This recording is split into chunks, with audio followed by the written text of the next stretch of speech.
Hello and welcome to this video. This video is going to be episode 1 of a series of videos where I go through every single Led Zeppelin album one by one and go through each track on that album, track by track.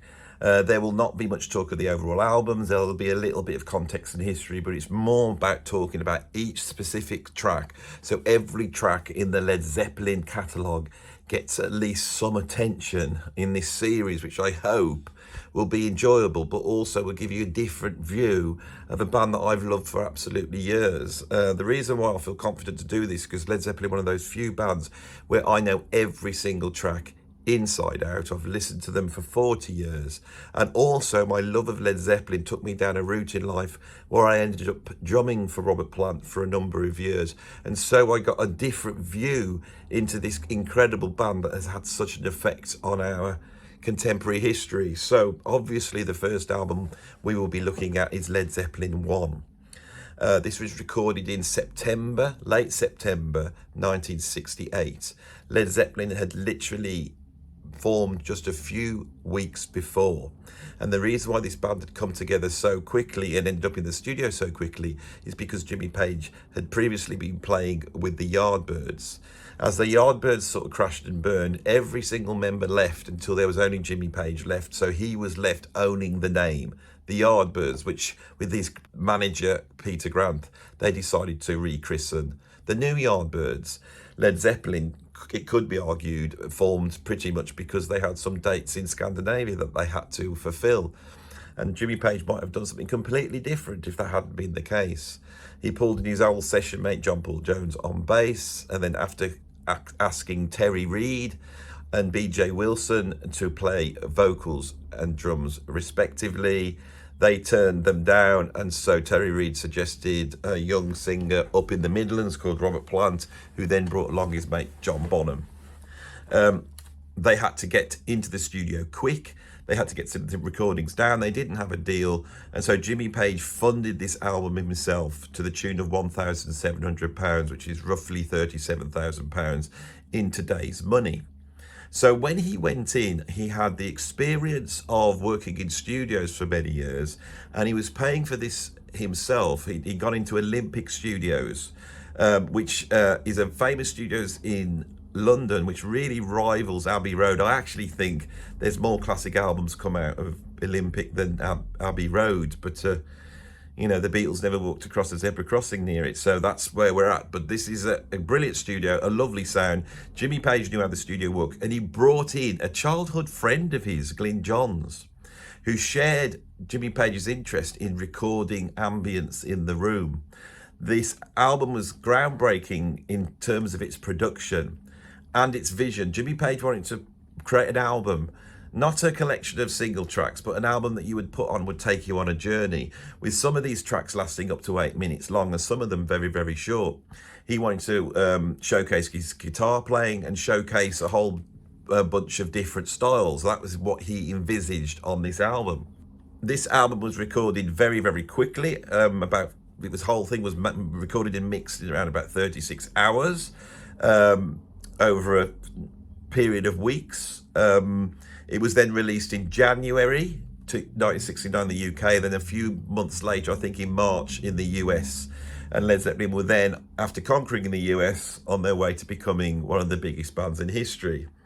This album is innovative and groundbreaking. It's innovative in the sound, in the heaviness, in the virtuosity of the band, and in the production techniques.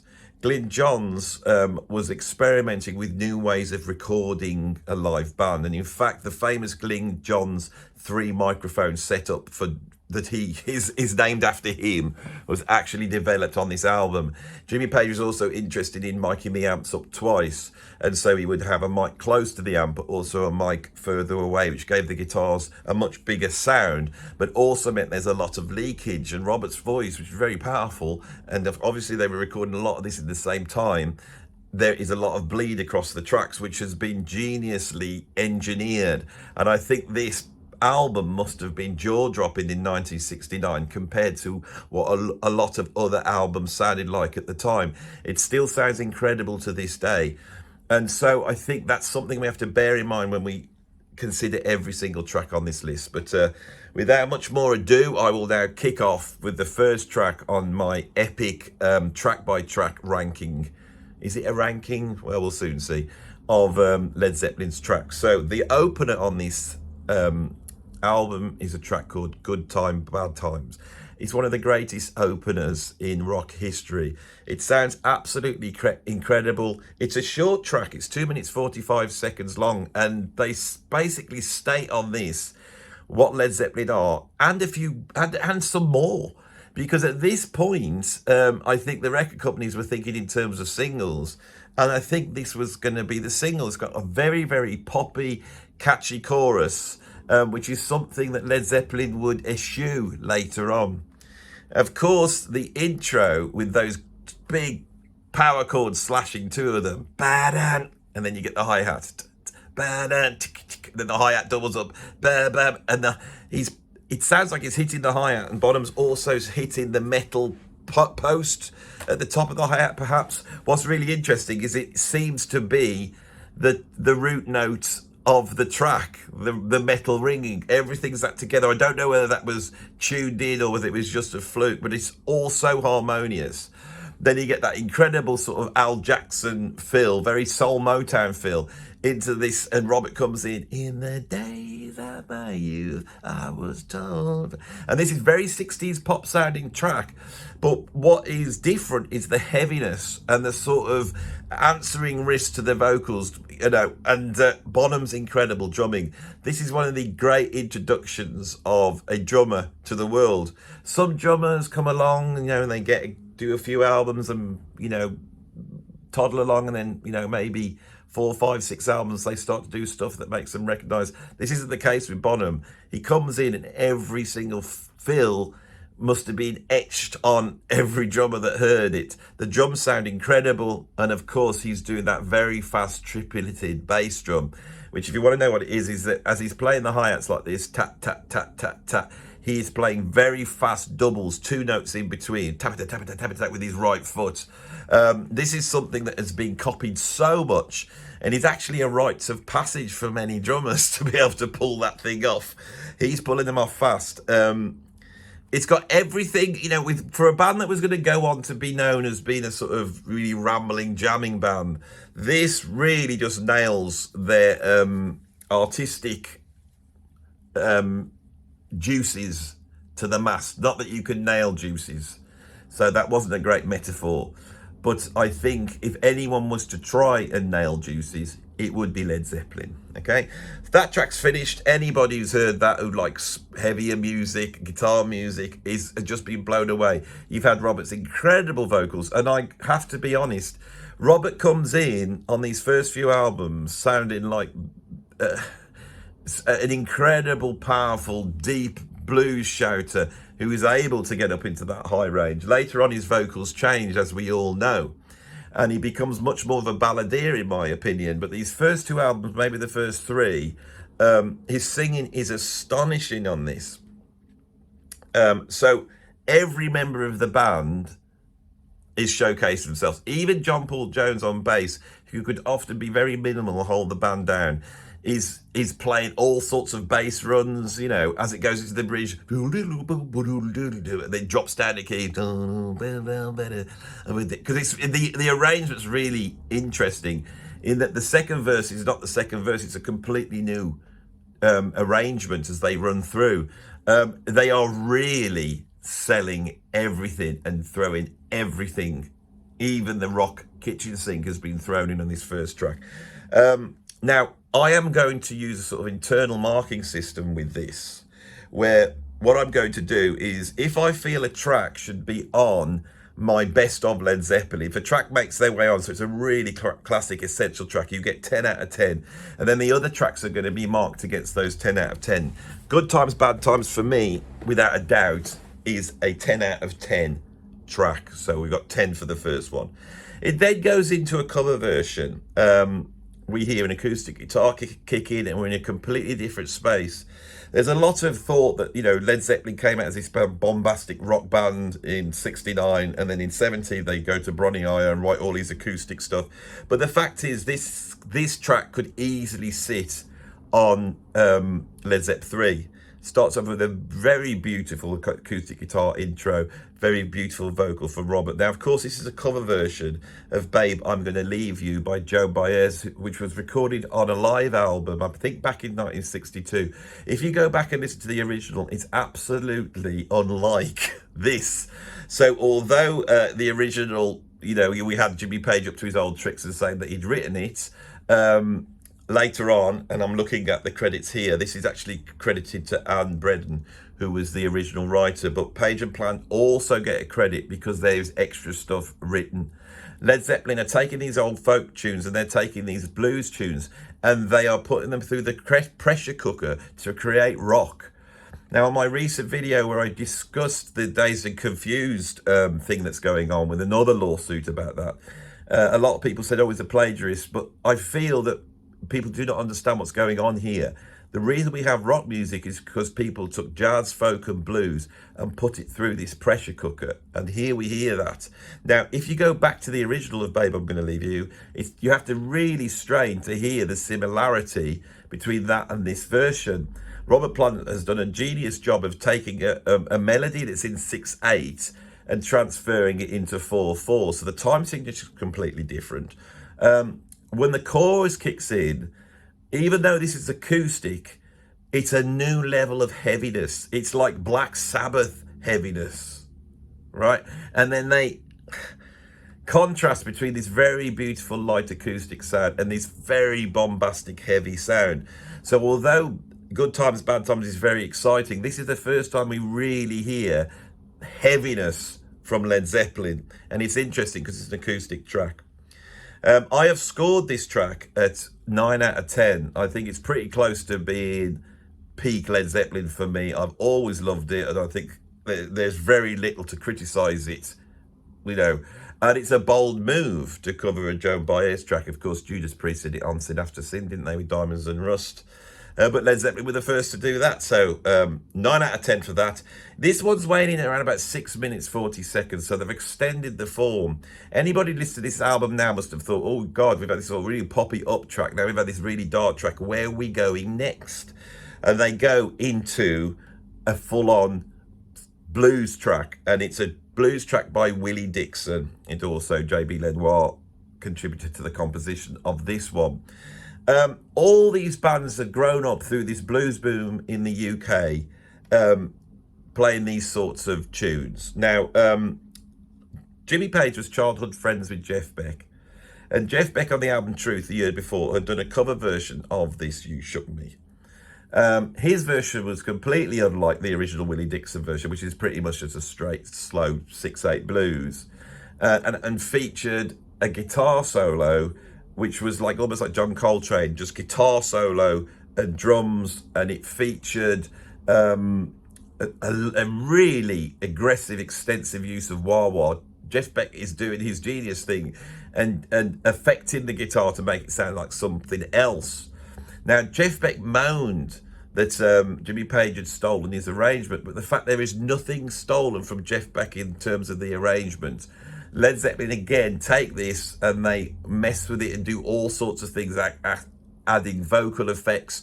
And the genius is the way that Robert Plant and Jimmy Page, that were jamming together from day one, were able to create these new parts. And Robert and Jimmy, on the long bit of All Night Long, do this dive. You shook me all night long. This is the genius that you get on this album. It sounds incredible. John Bonham is rewriting blues drumming, because up until then he'd been very like jazzy drumming, and here he's coming in so bombastic on this. Now, I have always felt with this album that they are stuck for material at this point. They've only been around for a few weeks. They've managed to write some stuff, but they're falling back on these sort of blues standards. And I've always felt that hamstrung this album. Going back and listening to this album again for this video, I enjoyed these blues more and could appreciate actually a lot of the sort of studio wizardry that's going into them and the way they're reworking blues. Obviously, when you listen to it in the contemporary years, it just sounds like sort of a blues rock band, but of course we've heard so many. But back in 68, 69, what they were doing was groundbreaking. And so I have scored this one at 7 out of 10. The album, so side one of this album then finishes with perhaps the most important track in terms of rock history on this album, Dazed and Confused. What's interesting is that Dazed and Confused is shorter than Babe, I'm Gonna Leave You, and shorter than You Shook Me All Like Long, but we feel emotionally that it's way longer because so much is compressed into this track. Now, there is a whole video on my site that I filmed just a few weeks ago, which goes into depth in just this track and really explains the copyright issues. But to put this very simply, this tune was written by Jake Holmes, acoustic track again, and appeared on an album he brought out in '67. In the Yardbirds, Jimmy Page took this track and then used it and reworked it to bring in his sort of violin bowing thing that he used to do on stage, which was obviously a high point of their show. At that point, Keith Relf was singing the original lyrics. Now, when they come into the studio to record this, Robert Plant changes the lyrics, putting a much more sexual edge on this than the sort of existential edge that the original had. And so in terms of writing copyright, it's interesting that perhaps Jimmy Page wrote those lyrics, because originally this was put down entirely to Page. I expect that's not the case, and the Robert Plant did write those vocals. Jake Holmes took out a court case in 2010, and he lost, although he did get them to write on every subsequent copy that it was inspired by the tune, although they had added enough to it to make it into their own composition, which is the case. All the middle section is Led Zeppelin, and that's the bit that counts. The dropping bass line, I don't think is significant enough to say that you've lifted that. You know, a bass line dropping down chromatically is not a strong enough riff to copyright, I don't think. There's a few guitar bits that they've sort of been inspired by, but they have literally been inspired by. The judge thought this, and I think this, but the point is here is progressive rock, heavy rock, the sort of heavy metal that Black Sabbath are going to look into, and the way Black Sabbath would arrange things like War Pigs and Hand of Doom on the longer tracks they did on Paranoid, is all coming out of this track. This is the seminal track. This is where Led Zeppelin become Led Zeppelin. And going out live, this Dazed and Confused track would get bigger and bigger, ending up at half an hour long, with them quoting Gustav Holst and also medleying in other tracks, but most importantly improvising like some weird psychedelic jazz rock band, and the interplay was developing between Robert and Jimmy Page. So again, this is just one of the tracks, so I've scored that 10 out of 10. We flip the side over onto side 2, and we hear the Hammond organ of John Paul Jones. John Paul Jones is a very brilliant Hammond organ player, able to control all the stops. He can pull out all the stops literally in this case, and this perhaps comes from his time as a very young choir master. And this beautiful organ comes in. Now, I feel we really hear John Paul Jones on organ on this album. He does a beautiful organ solo, full of proper blues feel on You Shook Me All Like Long. And then you hear him on this one, absolutely beautiful, very ethereal, very interesting way of starting up side 2. And then it kicks into perhaps Led Zeppelin's most poppy song. A lot of people I know don't like Led Zeppelin, that are into sort of more pop music or more accessible, more bouncy music or uplifting music. They love this track. A lot of Led Zeppelin fans don't like it. It's got backing vocals on, as other tracks on this album. Backing vocals sort of diminish as Led Zeppelin go on. This is a unique window into another sound that Led Zeppelin could have had. Robert was very interested in the sort of San Francisco hippie bands, Love, Moby Grape, The Byrds. He was into all that, and we can hear that here. We hear that influence coming out.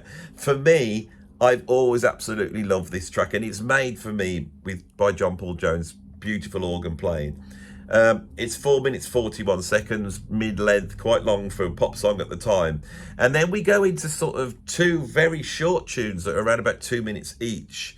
and they are almost like a dialectic between the acoustic sound of Led Zeppelin and the heavy metal sound of Led Zeppelin. The first thing we hear is a tune called Black Mountainside.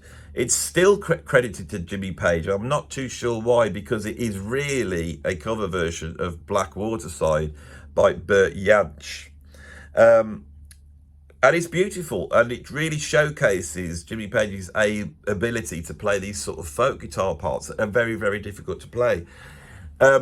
Also, what's interesting is they're joined by an extra person. We have Viram Jasani on tabla, who was a stalwart player in the UK scene, a real ambassador for Indian music in the UK. He actually didn't record on many albums, but when I was growing up, my dad owned an album by John Williams called The Height Below. And when I opened that out, I found that Viram Jasani was also the tabla player on that album. So I was very excited and thought this bloke must be the equivalent like to a Zaki USA. But actually, when you look into him, he has done less than I thought. He's played on about 5 albums. He's still alive. And so it's quite interesting that this guy, for one track at least, was a member of Led Zeppelin. And I wonder whether anyone's done any interviews with him and whether they've been able to get any information from him regarding how this track was recorded. Did he meet the other guys? Was it an overdub? How did it happen? I'm very interested in all that, and I got no answers for you. Again, they got in touch with me. They heard about me, and I was invited to go to Olympic Studios in Barnes. And that was really wonderful. And Jimmy Page and I talked about this later on. This was their first LP that they made, Led Zeppelin, and he had this idea, because it was a rock music record, but he wanted to have one track which was very different and purely acoustic, So he had this idea of playing this music on the guitar, but he wanted something different, and he wanted tabla. Now, I'm not even a tabla player, although I played a lot of tabla in those days. In fact, I gave a lot of concerts with Imrat Khan, believe it or not, who got totally angry with me because in the madness of the audience, people used to come to talk to me more as a tabla player than him as a sitar player. There we are. We still haven't educated our audiences. So I played tabla with him, and it was almost the first take. He played me something that he wanted to play, and I immediately played with him. He said, let's do a take, and that was it. Within 3 minutes, it was all done and over with. And it was just perfect, just came out. Didn't need any rehearsal or anything. Very lovely track, actually. And see, we've kept in touch since then. He came to our exhibitions and concerts. Very lovely man, actually. Black Mountainside, this sort of very hypnotic, drony Indian folk guitar track, suddenly morphs into the heaviest track on the album, and this really could be where heavy metal's born.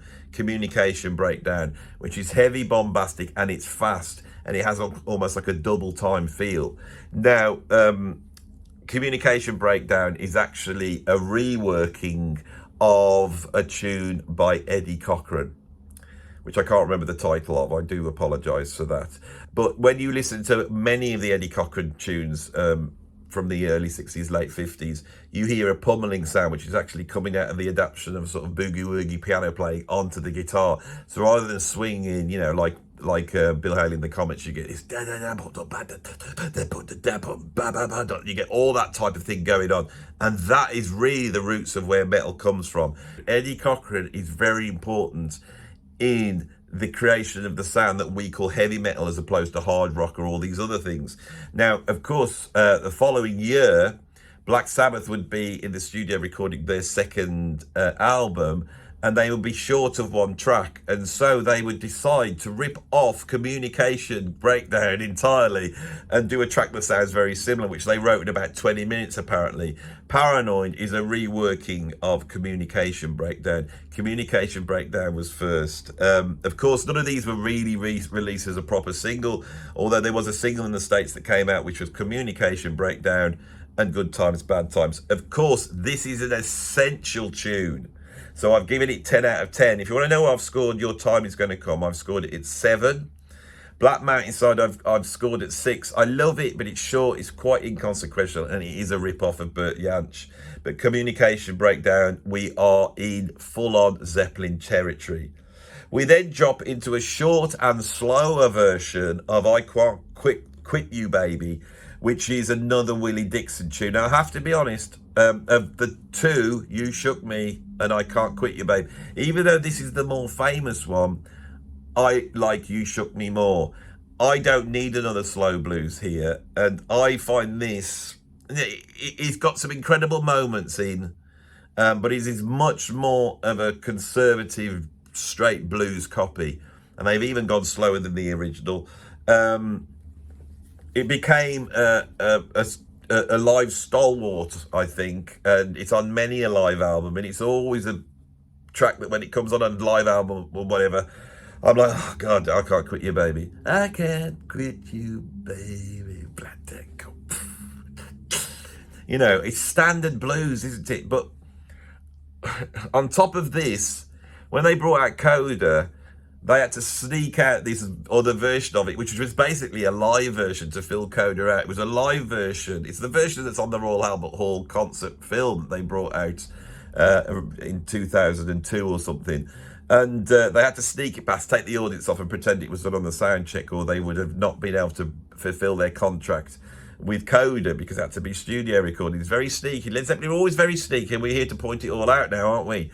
But the point is here that version is bigger, more bombastic, and much more exciting. So it doesn't even register as the definitive I Can't Quit You Babe. I've given it 6 out of 10 because it's Led Zeppelin and it's off Led Zeppelin 1. So we've got a 6 out of 10 there. Then we finish up with How Many More Times. Now this is the epic. It's 8 minutes, 28 seconds long. How Many More Times, of course, is a reworking, shall we say, cover version of the Howlin' Wolf tune, How Many More Years, which of course they have credited to themselves, in particular crediting this track to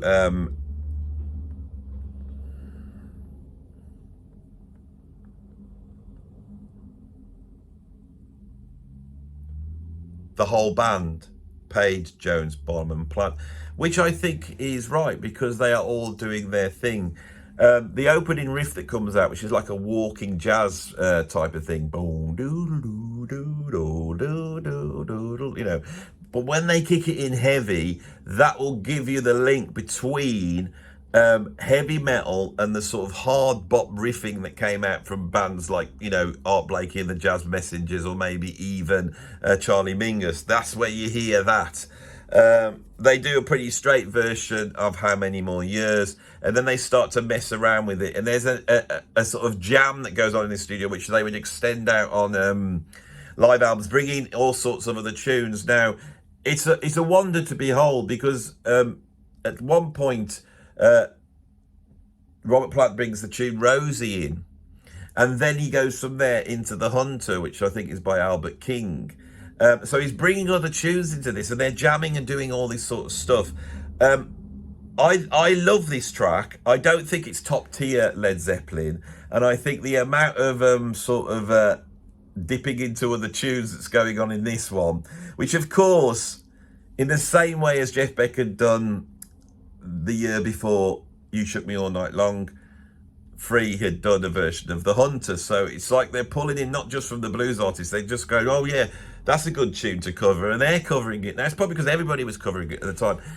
This is a good tune. I think if this tune had been like a classic Zepp song, we would be talking about this album as being one of the greatest Led Zeppelin albums ever made. So I actually feel that How Many More Times just drops the bat a tiny amount. I've scored it 8 out of 10. I'm not saying it's bad. I'm not saying it's mediocre. I'm not saying it's even just good. It's very good, but it's not Dazed and Confused. That's all I'm saying.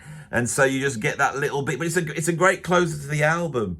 So if you add all my scores up for this album, and this is internal marking going forward as we get into these videos, we're coming in at around about, well, coming in exactly 8.1 out of 10 if you want to know. So it's 8 out of 10 for this one.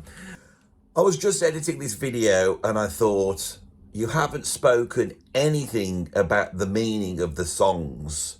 And if Jimmy Page was imagining this album as a whole, as you said, what was the overall sort of meaning conveyed in these 9 tracks? And so I did make some notes, you see, so I'm going to read it out. So track 1 I'll say the track and then I'll say the content of the meaning of the song. That's probably the best way. So track 1, Roberts has lots of girlfriends and has good times and bad times. Track 2, Robert has a girlfriend who he wants to leave.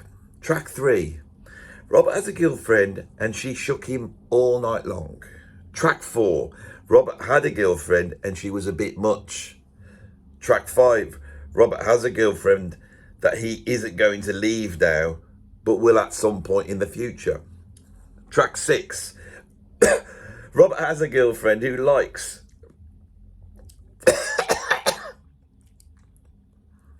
Robert has a girlfriend who he likes, but he does not know why, and this will drive him to ruin.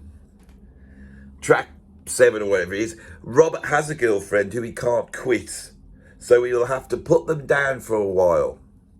By put them down, I don't know if he means like, you know, actually drop them on the floor or just put them down by saying you've got smelly feet or I don't know, your bum's big, sort of things you say to women when you want to put them down, which I can't imagine Robert doing. And then finally, the last track is about Robert has a girlfriend, but he's got his eyes on a new girlfriend.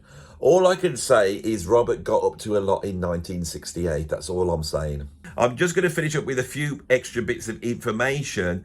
The cover of this album, which is a sort of high contrast, very grainy reworking of the famous shot of the Zeppelin on fire and going down in flames. That whole album was designed by a guy called George Hardy, who then went on to do the album covers for Pink Floyd, Dark Side of the Moon and Wish You Were Here, for Hypnosis. So that's pretty interesting. And I think that's about all I can say at this point. This album came out, they went over to the States, they just destroyed them at the States as the Beatles had done a few years before, and they very quickly became the biggest band in the world. They had to work hard. This was a band going at 1,000,000 miles an hour, having to get into the studio, make masterpiece album, go out on tour, go around the world, play 3-hour shows, blow everybody away, and get thrown into the sort of hoopla that no band had ever been thrown into before. It's a wild trip that really creates the legend of Led Zeppelin, and Led Zeppelin nail it on this first album. This is a great Led Zeppelin album, a whole ton of great tunes. So I am now at the end of this video. I hope you enjoyed this beginning of going through all the tracks by Led Zeppelin track by track. Which would be my favourite one on here? Well, I think if I could only keep one, it would be between the concision of Communication Breakdown and the sprawling heavy darkness of Dazed and Confused. Which one would I pick out of those two? It would have to be, I think, Dazed and Confused, because that is so epic that in the middle of that, we know when Jimmy Page goes into that incredible guitar solo, they have gone even beyond Communication Breakdown in terms of that sort of hyperkinetic velocity that we all say Deep Purple invented, don't we, on Speed King? But if you think about Speed King and then go and listen to go and listen to the middle of Dazed and Confused, you can hear where they're borrowing. All these bands are borrowing from each other because they're all only about 20 years old and they see all these other bands going around, and that's what 20-year-old kids do. This is what the thing is, we're talking about this like 55 years later. We're going into great depth like it's the Holy Grail, but you have to remember that this was made by young men who didn't know what they were doing in a music style that had just emerged, who were like 20 years old. It's incredible, and here we are still talking about it.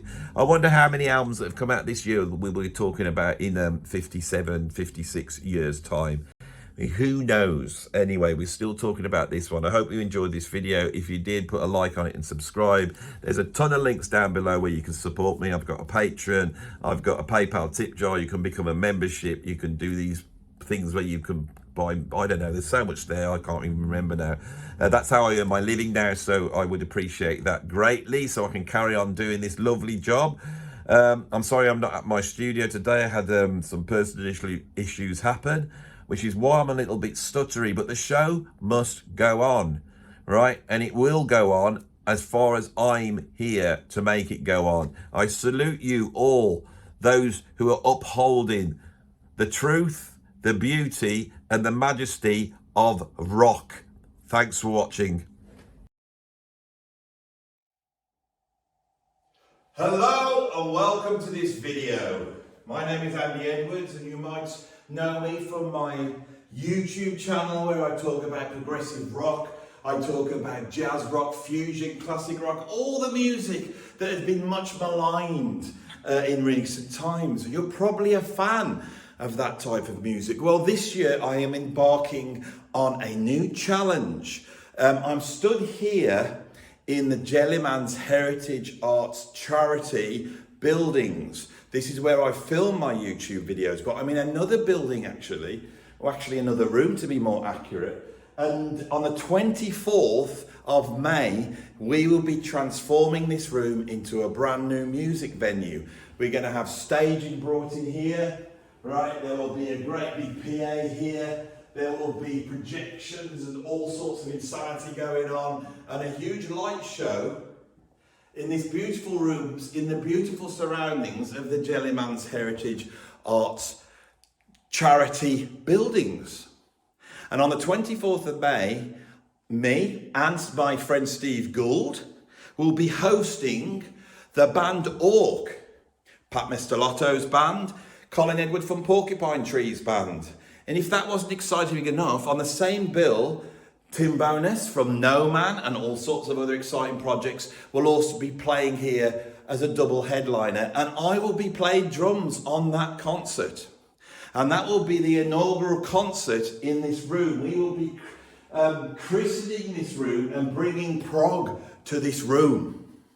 Once that is up and going, we will then go into a year's worth of gigs, each one a double headliner, each one featuring some of the most obscure and famous progressive rock bands on the scene at the moment. Now, if you're interested in coming here and watching this because you live close to this area, you can buy tickets to every single individual gig. Or you could join a thing called the Sunday Club, and for one-off payment, you will be able to come to all the gigs. Now, if you live far away, which will be most of you, you could still get involved in this project, because you can also buy individual tickets to the live streams.